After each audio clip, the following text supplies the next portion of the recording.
Bonjour tout le monde, nous revoilà pour notre nouveau shiur de Roi Haïm Akadosh sur la paracha Vaïtranan. Nous avons passé maintenant les 3 semaines, 17 Tammuz jusqu'au Tisha B'Av. Nous avons fini Tisha B'Av et nous rentrons maintenant dans les jours qui nous rapprochent du mois de Elul. Comme tout le monde le sait, les initiales du mois de Av, Aleph Bet en hébreu, veut dire Elul Ba. Ça veut dire que voici que nous avons passé ce que nous avons passé. Maintenant, il faut penser à se rapprocher d'Akadosh Baruch Hu de nouveau.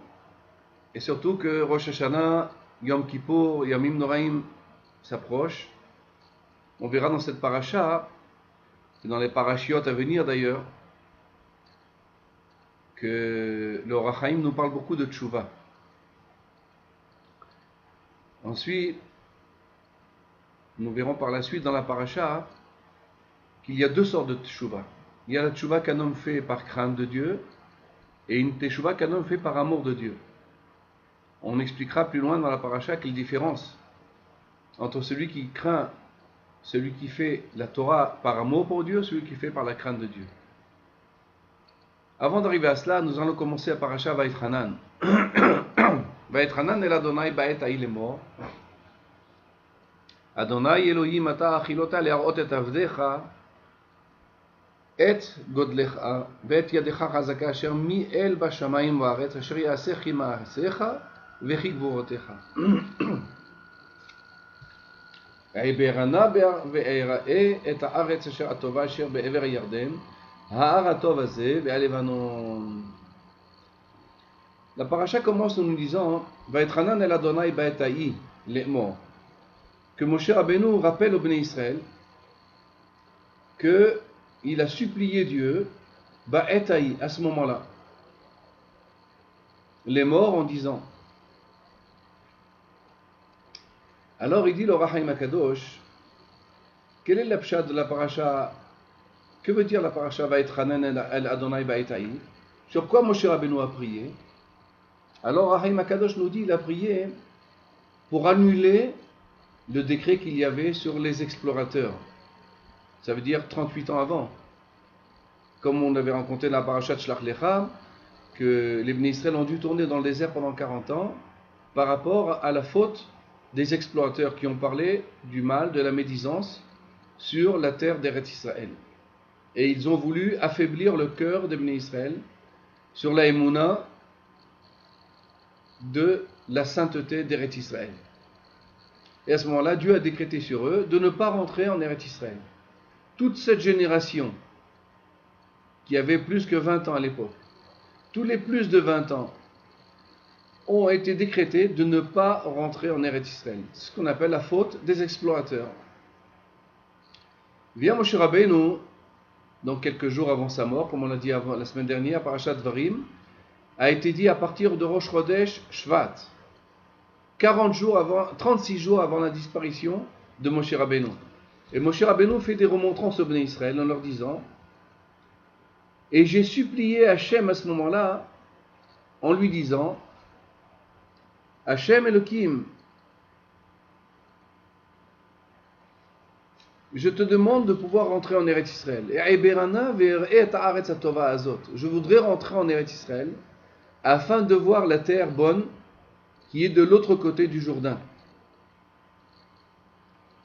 Et Moshe Rabbeinu continue, nous dit Vaïta'aber Hashem bi lema'anchem, et Dieu s'est mis en colère contre moi à cause de vous.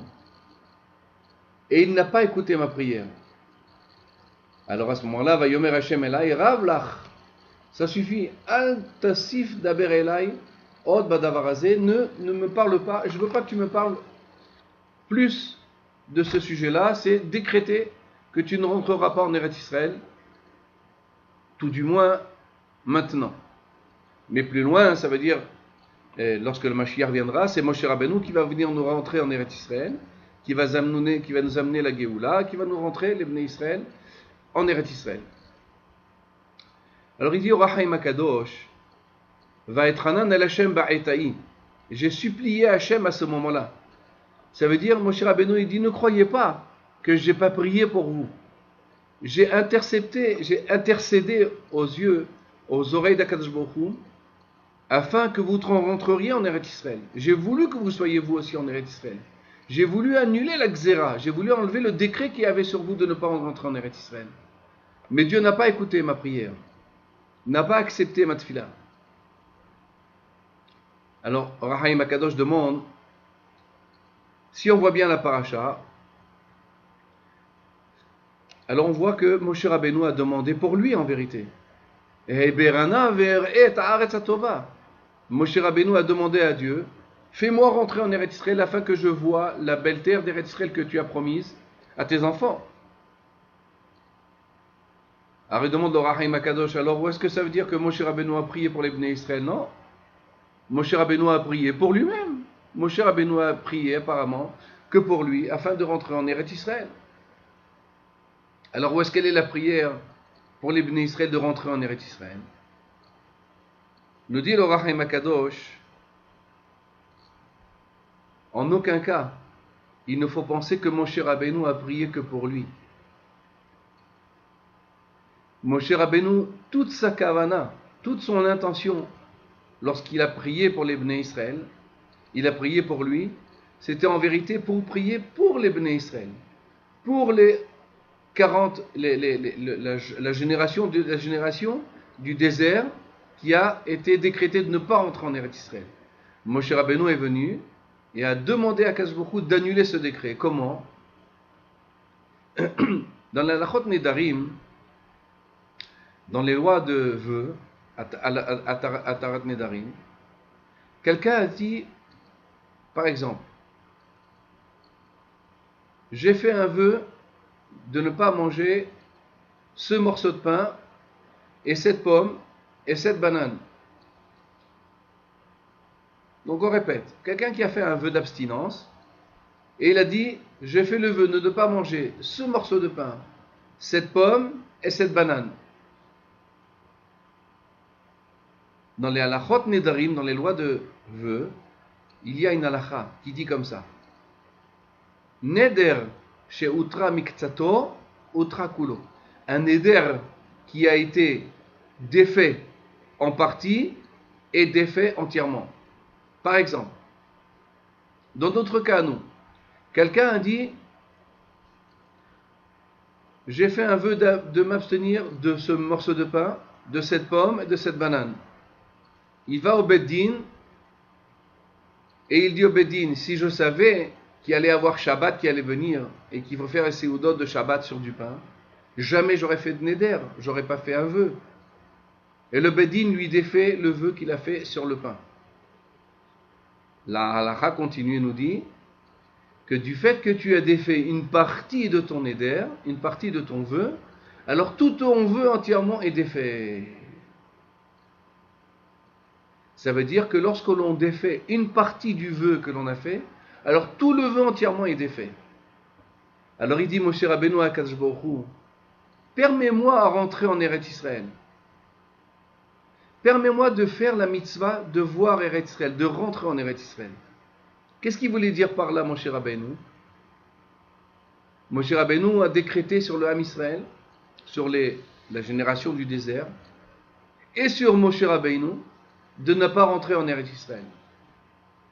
Moshe Rabbeinu a voulu, par astuce, arriver à amener à Akadosh Baruch Hu à accepter d'enlever le jurement qu'il a sur lui. Dire, moi je te demande pour moi Akadosh Baruch Hu, fais-moi rentrer en Eretz Israël.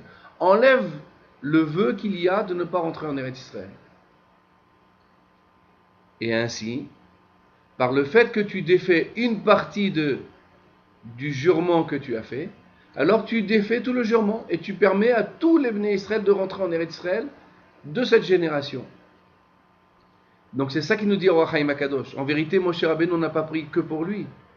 Il a voulu demander à intercéder auprès d'Akadosh Baruch Hu que non seulement moi je puisse rentrer en Eretz Israël, mais même les Bnei Israël, de telle sorte là, un vœu qui est défait en partie est défait entièrement.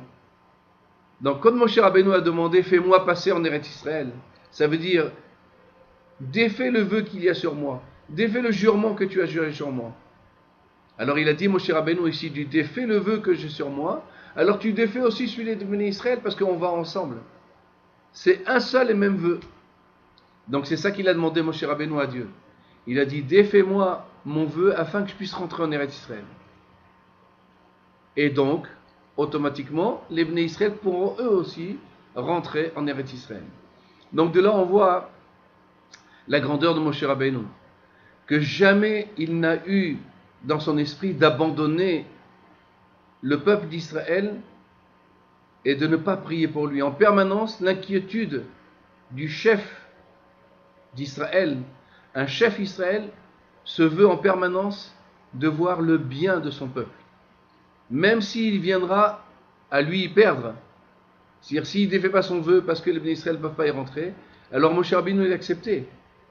Mais sa kavana, ça veut dire la véritable pensée de Moshe Rabbeinu a été de défaire le vœu des Béné Israël. Donc on voit de là la grandeur d'un chef spirituel, à quel point il est attaché à son peuple. Un chef spirituel, c'est pas quelqu'un qui vit dans ses hauteurs, que tout va bien pour lui, et son peuple, ça n'existe pas. Non. Un dirigeant d'Israël doit en permanence penser à son peuple.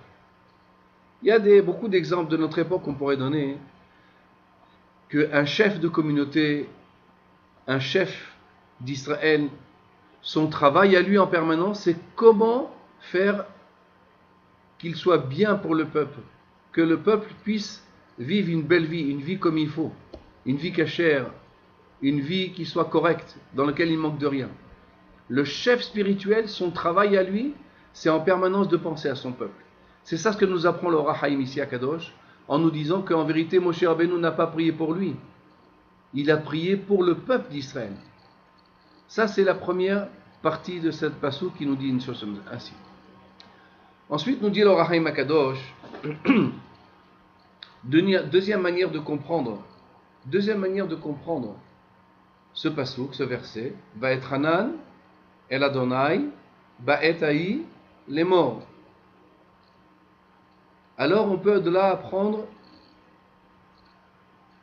de quelle manière un homme doit prier.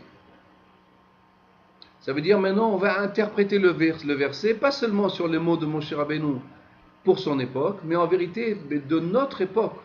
On va apprendre de Moshe Rabbeinu quelles sont les lois qu'il faut pour qu'une prière soit entendue. Comme ça nous dit Rahaïm Akadosh, qu'en vérité ce passouk nous apprend les lois de la tfila, les lois de la prière. Si un homme prie, c'est qu'il voudrait que sa prière soit entendue. Si un homme va prier et il sait que sa prière ne va pas être entendue, pourquoi il prie alors, Birlan? Pourquoi est-ce qu'on prie? Alors il dit, nos Rahaïm Akadosh, il nous dévoile. Il y a 4 conditions pour lesquelles une prière est écoutée de Dieu. Quelles sont les 4 conditions? On va les lire ensemble. Va être Hanan, il a supplié. El Adonai, vers Dieu. Ba'et Haï, à ce moment-là, les morts en disant. Rahaïm Akadosh nous dit de là 4 choses pour une prière soit entendue. Laquelle? Va être Hanan. D'abord, un homme lorsqu'on prie, comme la Gemara nous dit, Al ta'as tfilatecha keva et la tahanonim. Un homme ne doit pas faire une prière comme quelque chose d'habituel. Il va à la synagogue, il met cette filine, il prie et il s'en va de la synagogue. Non. Il faut faire une prière en tant que supplication. Un homme doit sortir sa prière en sachant bien que c'est une supplication qu'on fait au bon Dieu. On demande à Kadosh Baruch Hu ce que l'on a besoin. Et on voudrait qu'il nous entende.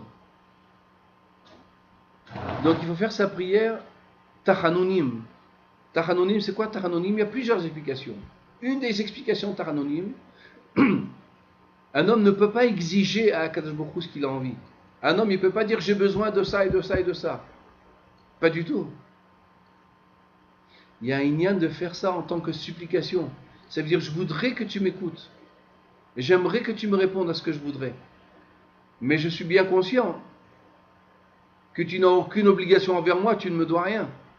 C'est ça, va être Hanan. Tahanonim dans le sens que je supplie Hachem, mais je ne lui exige pas.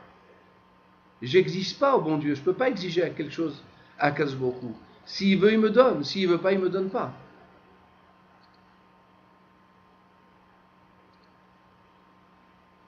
Deuxième situation va être Hanan, qui peut y avoir.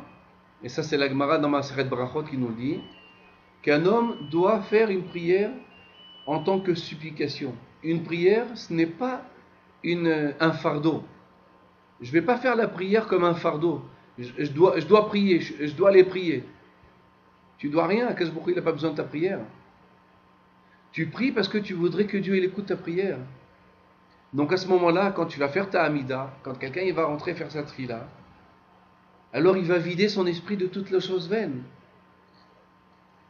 Il ne va pas faire la prière parce que je dois vite terminer et que j'ai un rendez-vous après la prière. Pas du tout. C'est comme si on pense que le principal de ma journée, la tzlacha que j'aurai aujourd'hui, dépend de ma tfila. Si quelqu'un va faire une tfila comme il a l'habitude tous les jours, il met le tfilin, l'amida, et il les quitte. Mais c'est pas une tfila, ça ne s'appelle pas prier. Prier, c'est lorsqu'un homme fait une supplication. Ça veut dire, quand je viens prier aujourd'hui devant Akadosh Baruch Hu, c'est pas comme hier. Aujourd'hui, je voudrais que mon cœur il s'éveille à la tfila. Je voudrais que mon cœur il ait un éveil. Quand je vais dire à Akadosh Baruch Hu, Hashem safatai tiftach ufi agite ilatecha, Akadosh Baruch Hu, ouvre-moi la bouche afin que je puisse prier vers toi. Baruch ata Hashem, refais à moi Israël. Baruch ata Hashem, honen adat. Et ainsi de suite toutes les brachot. Il ne faut pas faire ça à une vitesse pour se rendre quitte de la tfila. Akadosh Baruch Hu, il n'a pas besoin de notre filote. On a besoin de lui plus que ce qu'il a besoin de nous. Alors pourquoi on prie? On prie afin d'épancher notre cœur. D'avoir cette émouna que tout ce qu'on a besoin dans ce monde-là, je peux l'obtenir par la tfila. La tfila, c'est la réponse à tous les problèmes de la vie. Donc c'est ça qui nous apprend Moshe Rabbeinu. Va être Hanan el Hashem ba'et ha'i. Moshe Rabbeinu, il a supplié à Akadosh Baruch Hu. Il n'a pas exigé, il a seulement supplié, il a demandé, il a cherché des manières que cette tfila soit entendue. Il a cherché comment dire les mots. Comme on dit, si les mots pouvaient exister. Si je savais quel mot il fallait dire pour que Dieu écoute ma prière. Un homme doit arriver avec cette kavana. Qu'est-ce que je peux dire à Akadosh Baruch Hu pour qu'il écoute ma prière? Ça, c'est ce que la Gemara nous dit, Masechet Brachot. Les Hasidim Rishonim, les anciens Hasidim de l'époque, passaient 1 heure de Hitbodedut. 1 heure, ils s'isolaient avec Dieu avant la prière. 1 heure, ils passaient pour prier. Et 1 heure, ils s'exilaient. Ils allaient s'isoler afin de réfléchir à la prière qu'ils ont faite. Est-ce qu'elle était correcte? Vous vous rendez compte ce que ça veut dire? Ça veut dire les chassidim d'avant, leur prière durait 3 heures au minimum. 1 heure avant, 1 heure la prière et 1 heure après la tfila. On vit une génération avec beaucoup d'améliorations technologiques, avec beaucoup de science. On peut connaître tout ce qui se passe dans le monde, on peut tout savoir. Mais est-ce que ça va nous rendre des meilleurs juifs pour ça? Est-ce que la connaissance, c'est ça qui va nous rapprocher d'Akadosh Baruch Hu? Il dit au Or HaChaim HaKadosh dans la parashat Beshalach que le Ikar, comme un homme peut perfectionner sa neshama, comment perfectionner son nefesh? C'est par la prière. Comment perfectionner sa émouna? C'est par la prière. Ça veut dire, lorsqu'un homme sait que la solution à tous ses problèmes c'est Akadosh Baruch Hu, alors au lieu de chercher des problèmes, de chercher des solutions qui ne sont pas des solutions, un homme il doit investir dans sa prière. Tous les matins, on a ce srout de pouvoir prier le Boré Olam. Tous les matins, on a ce srout de pouvoir s'asseoir avec Akadosh Baruch Hu et le supplier. C'est un srout, c'est un mérite. Comment nous, on peut faire des louanges du Boré Olam qui a construit tout le monde entier, si ce n'est que c'est un mérite qu'il nous a donné. Ça, c'est ce que nous dit l'Or HaChaim Akadosh. Va être Hanan el Hashem. Moshe Rabbeinu, il a supplié Hashem. Dans le sens que il n'y a rien d'autre que Dieu. Quelqu'un, il a besoin pour avoir des enfants. Prie Hashem. Isole-toi de temps en temps. Va faire une demi-heure des doutes. Va prier Dieu. Tu as besoin de Parnassa. Dans ta Amida, fais des demandes là-bas. Demande à Hashem, des demandes particulières. Quand tu dis Barech Aleinu, bénis-nous cette année, qu'on ait la bracha, qu'on ait la Parnassa, fais-le de tout ton cœur. C'est quoi de tout ton cœur? Ça veut dire, et la Emouna, que ce que tu dis, c'est de ça que dépend toute ta bracha. Par contre, si quelqu'un il fait pas attention à ce qu'il dit, ça veut dire il n'est pas ma'amin. Il ne croit pas à sa prière. Il ne croit pas que le bon Dieu va écouter sa prière. Donc c'est pour ça qu'il prie vite. Pourquoi? Parce qu'il faut vite passer à la mazée. Il faut vite passer au travail et au rendez-vous et aux histoires. Si un homme il croyait à cette fille-là, il passerait du temps dans cette fille-là.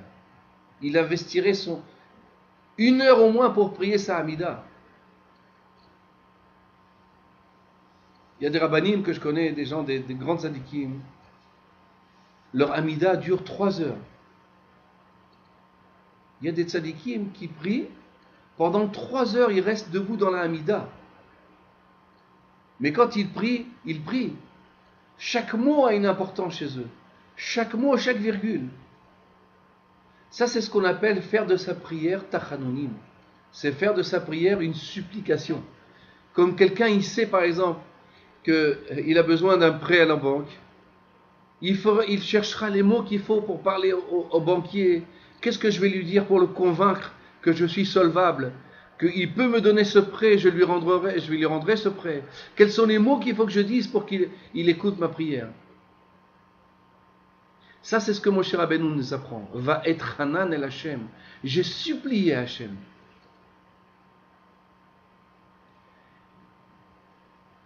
Va être Hanan el Hashem. Deuxième condition, nous dit l'Or HaChaim Akadosh. Va être Hanan el Hashem. J'ai supplié vers Hashem. C'est qui Hashem? Yud Kevavke. Vous savez que Dieu a plusieurs attributs. Akadosh Baruch Hu a plusieurs attributs. Il a l'attribut de Rahamim, Yud Kevavke, Avaya, et il a les attributs de rigueur, Elohim, Elohai, Elohecha. Tout ça, c'est lorsqu'on parle du côté rigoureux d'Akadosh Baruch Hu. Alors, nous dit Rahim Akadosh, deuxième condition pour qu'une prière soit entendue. Va être Hanan el Hashem Avaya. Il faut supplier. Qui il faut supplier? Hashem, qui est surnommé le maître de la Rahamim, celui qui a la miséricorde, le miséricordieux. C'est quoi la miséricorde d'Akadosh Baruch Hu?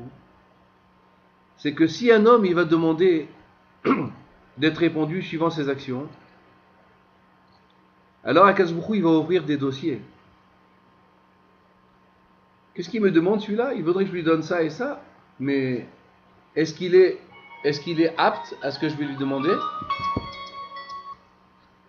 Et à ce moment-là, Akadosh Baruch Hu il ouvre des dossiers, regarde, est-ce que cet homme-là il a fait les mitzvot comme il faut? Est-ce qu'il respecte ma Torah et ma mitzvot comme il faut?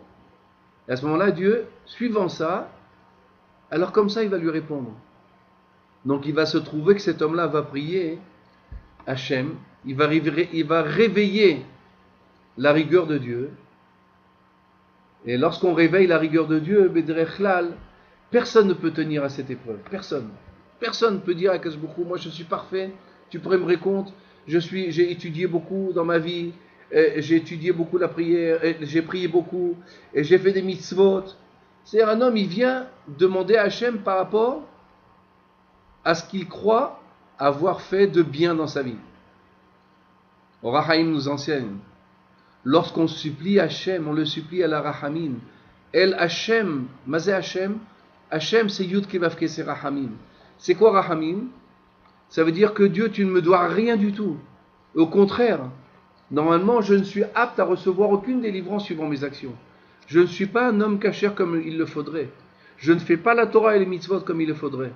Et au contraire, d'après la loi, d'après la rigueur, que Dieu préserve un homme, il pourrait se dire, normalement, je ne dois rien recevoir.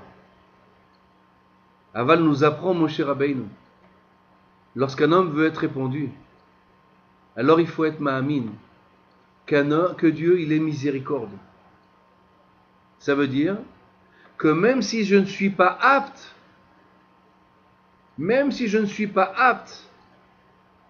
à ce que ma prière soit entendue,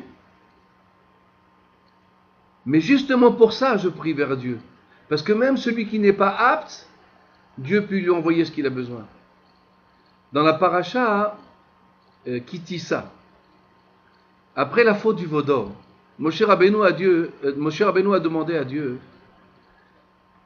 montre-moi ton visage. Alors, Dieu il a dit, mon visage je ne pouvais pas te montrer, mais je veux te montrer mon derrière, le derrière de mon visage. Ça veut dire, Moshe Rabbeinu il a dit, il a dit à Moshe Rabbeinu, je vais te montrer mon visage que tu peux recevoir, la lumière que tu peux recevoir de moi. Et il lui a enseigné les 13 midot de Rahamim. Les 13 midot de Rahamim. C'est quoi les 13 midot de Rahamim? Hashem, El Rahum Vehanoun, Erech Apayim, Verav Chesed Ve'emet, Notzer Chesed La'alafim, Notzer Avon Vasha Vehataha, Venake. Ça veut dire Dieu, il est Hashem. Il y a le bon Dieu avant la faute, et il y a le bon Dieu après la faute. El Rahum Vehanoun, il est miséricorde, il est bon. Verav Chesed Ve'emet, et toutes les choses que l'on connaît, les qualités de Dieu. Et là-bas, il lui explique le Rahaim Akadosh. En quoi il y a un bon Dieu avant la faute et un bon Dieu après la faute? C'est qu'Akadosh Baruch Hu, il est bon. Il peut amener le bien sur un homme, aussi bien s'il est tzaddik que s'il est rachat. Ce qui est un homme, il doit recevoir une quantité de bien dans ce monde-là, Dieu, il lui donnera, même s'il n'est pas parfait dans ses actes. Ça, c'est la miséricorde d'Akadosh Baruch Hu. C'est que Dieu, il écoute nos prières et il peut nous envoyer tout ce qu'on a besoin, même si on n'est pas apte à cela. Donc, lorsqu'un homme il vient, il supplie Dieu. Mais lequel bon Dieu? Le Dieu de la Rahamim, le Dieu de la miséricorde. Pourquoi? Parce que la miséricorde de Dieu veut, c'est des lois que Dieu il a mis dans ce monde-là, que même si un homme, il n'est pas apte à recevoir ce qu'il doit recevoir, mais du fait de la miséricorde de Dieu, alors Dieu ferme les yeux sur le mauvais côté de l'homme et il lui envoie tout ce qu'il a besoin. Donc c'est pour ça que nous enseigne le Rahaim dans la paracha. Vaetchanan el Hashem ba'etai. Et j'ai supplié Hashem, lequel Hashem qui est surnommé sur la mida de Rahamim, la mida de miséricorde. Vers lui je dois prier, pas vers le Dieu de la rigueur. Si un homme il vient avec rigueur, et il se souvient de mauvaises actions qu'il a fait, il dit mais je ne suis pas apte à recevoir. Ou bien si par exemple quelqu'un il dit mais moi j'ai prié, j'ai étudié, j'ai fait des mitzvot, j'étais à la yeshiva, j'étais au kollel et je donne la tzedaka, et il demande à Dieu donc Magiali, c'est-à-dire je dois recevoir ce que tu dois me donner, pourquoi tu m'envoies pas ce que tu me donnes? Alors nous dit Rahaim Akadosh, non, c'est faux. On ne doit pas prier vers Dieu sur le côté de la rigueur de Dieu, sur le côté rigoureux de Dieu. Parce qu'un homme ne peut pas être répondu. D'après la rigueur, un homme, il n'y a pas d'homme parfait dans ce monde-là qui n'a jamais fait de mal et qui n'a pas fauté. Il n'y a pas d'homme comme ça. Alors comment Dieu y répond? Dieu y répond parce qu'il est miséricorde. Donc lorsque nous on va prier Hachem, deuxième condition qu'on doit faire attention, c'est de prier Dieu vers la miséricorde d'Hachem. Pas sur la rigueur, pas sur le côté rigoureux de Dieu. Et Rahaim nous dit, si un homme il fait ça, il sera répondu. Vaetchanan en Hashem, deuxième condition. Ba'et ha'il est mort, encore deux autres conditions. j'ai supplié vers Dieu, Ba'et Haï est mort. Ba'et Haï, Or Haïm Kadosh nous dit, c'est quoi Ba'et Haï? À ce moment-là. J'ai supplié Dieu à ce moment-là. De quel moment il s'agit? Au moment où ils ont gagné la guerre contre Og, Melech Habashan, Vesichon, Melech Haïmori. Lorsque Dieu leur a donné la victoire sur les deux grands rois de Og et de Bashan et de Hémori, Og et Sichon, alors Moshe Rabbeinu il a dit, ça veut dire que maintenant, c'est ce que l'on appelle un Et Ratson. Ça veut dire, c'est quand quelqu'un, par exemple, David Ameller nous a enseigné, Vahani tefilati lecha Adonai et Ratson, Elohim berof hasdecha, aneni be'emet echa. Il nous dit David Ameller, et moi, Vahani tefilati, quand est-ce que j'ai prié? Quand est-ce que c'est le moment à un homme de prier? Vahani tefilati lecha Adonai et Ratson, lorsque c'était un moment propice pour la prière. Or Haïm Akadosh nous enseigne ici. Moshe Rabbeinu, lorsqu'il a vu qu'ils ont gagné la guerre contre des géants, ils ont gagné une guerre qui était d'une manière logique impossible de gagner.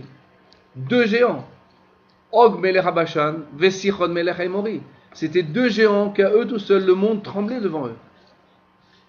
Moshe Rabbeinu, lorsqu'il a gagné cette guerre, lorsque Dieu leur a donné la victoire, Moshe Rabbeinu, il a dit, attends, si c'est comme ça, donc ça veut dire que c'est un moment propice maintenant, ça veut dire que Dieu, il est avec nous maintenant. Alors Moshe Rabbeinu, il a dit, si Dieu, il est avec nous maintenant, c'est le moment de prier. C'est le moment de faire une tfila. Pour ça, la Gemara nous dit, lorsqu'un homme voit que c'est que le et mesacheket lo, lorsqu'un homme voit que le temps est dans son avantage, ça veut dire il est en train de réussir, il réussit dans ses affaires, il réussit dans ce qu'il entreprend, alors il faut qu'il sache que Dieu est proche de lui à ce moment-là. Lorsque Dieu il envoie une bracha, lorsqu'il y a un signe de Dieu, que quelque chose s'est ouvert chez un homme, alors profite, c'est le moment maintenant de demander à Hachem tout ce que tu as besoin. C'est ce que Moshe Rabbeinu a dit. Lorsque j'ai gagné la guerre contre Og Melech Habashan, Vesichon Melech Haïmori, lorsque j'ai gagné la guerre vers eux, va être Hanan el Hachem, alors à ce moment-là j'ai prié vers Dieu. Ça c'est ce que nous enseigne le Haïm Akadosh. Ça veut dire il y a des moments propices à la prière et des moments moins propices. Quand c'est des moments par exemple de dinim que tu préserves, des moments de rigueur, alors c'est les portes de la prière, elles sont fermées à ce moment-là. Très difficile de les ouvrir. Très difficile de changer des décrets à ce moment-là. Moshe Rabbeinu nous enseigne, lorsque tu vois que le moment te sourit, c'est le moment de prier. Ainsi nous enseigne le Harizal, Shabbat après-midi à l'heure de Mincha, c'est ce qu'on appelle un Etratson. Ra'ava de Ra'avin, c'est un moment de volonté, ça veut dire que Dieu, il a son visage qui illumine le monde. C'est un Etratson. C'est-à-dire à ce moment-là, un homme peut être répondu très facilement. C'est pour ça, à la tfila de Minchat Shabbat, au moment de la tfila de Minchat Shabbat, on dit là-bas, lorsqu'on ouvre le Echal, Vahani tefilati lecha Adonai Etratson, Elohim berov hasdecha nin be'emet echa. Ça veut dire que moi, David Ameller, il a dit, au moment de prière de Mincha, je me porte vers la prière afin que tu répondes à mes demandes. Donc lorsqu'un homme il a une prière à faire, quand est-ce qu'il faut le faire? Lorsqu'il voit que le moment est bon pour lui. Ça veut dire il voit les circonstances qui sont autour de lui et effectivement, on sent qu'il y a une ouverture pour lui. Lorsqu'un homme il voit qu'il y a une ouverture pour lui quelconque, c'est le moment de prier.